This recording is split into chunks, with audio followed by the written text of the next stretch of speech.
In the past 24 hours, the situation in conflict zones across Ukraine has escalated with 142 clashes between Ukrainian and Russian forces.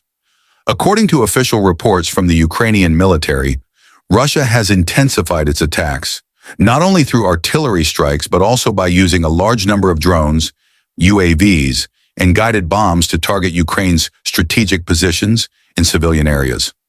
Last night, Russia launched 3 missile strikes, 67 airstrikes, and up to 135 guided bombs into various regions. Notably, more than 4,000 artillery attacks were recorded, along with the deployment of 1,585 kamikaze drones against Ukrainian targets. This indicates an increase in Russia's operations, using drones and artillery to inflict heavy losses on Ukraine, especially along the front lines. Despite the intense attacks, Ukraine's air defenses and artillery have responded forcefully. They conducted 15 strikes on Russian troop and air defense concentrations, taking out strategic positions, including 2 fuel depots and artillery systems, as well as neutralizing an air defense system. Additionally, Ukraine's defense forces struck an electronic warfare station, reducing Russia's capability to control and operate UAVs. Reports indicate that on the Kharkiv front, Russian forces launched 4 small-scale attacks on the Staritsa and Vovchansk districts. However, due to Ukraine's strong defenses, these attacks were quickly repelled. Similarly, on the Kupiansk front, Ukrainian defenses stopped 11 Russian attacks in various areas, including Sinkivka, Kurilivka, and Petropavlivka. In the Limansk direction, Ukrainian forces faced 13 continuous assaults by Russian forces, particularly in Makiivka, Novosadov, and Torsky.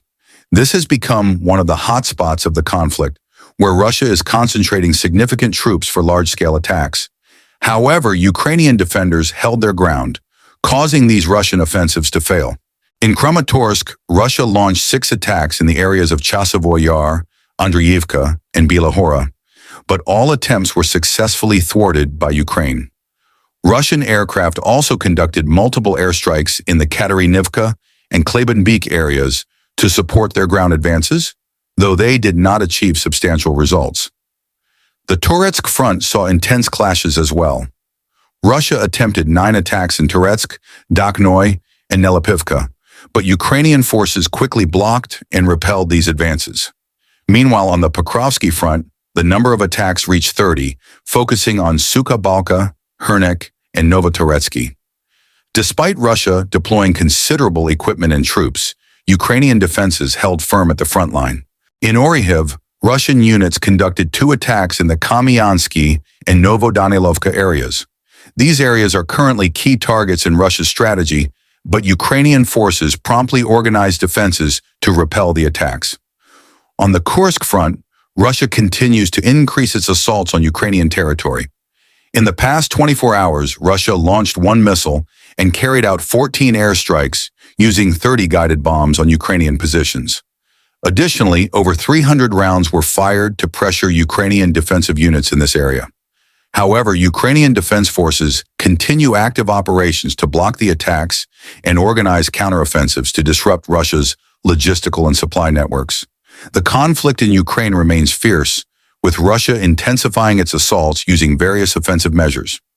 Meanwhile, Ukrainian defense forces remain resilient, not only blocking Russian advances, but also launching counterattacks to damage strategic enemy positions. Russia's increased use of UAVs and long-range attacks shows a strategy aimed at exhausting Ukraine's resources and defensive capacity. However, with support from the West, Ukraine has significantly improved its defenses, especially in countering UAVs and artillery attacks.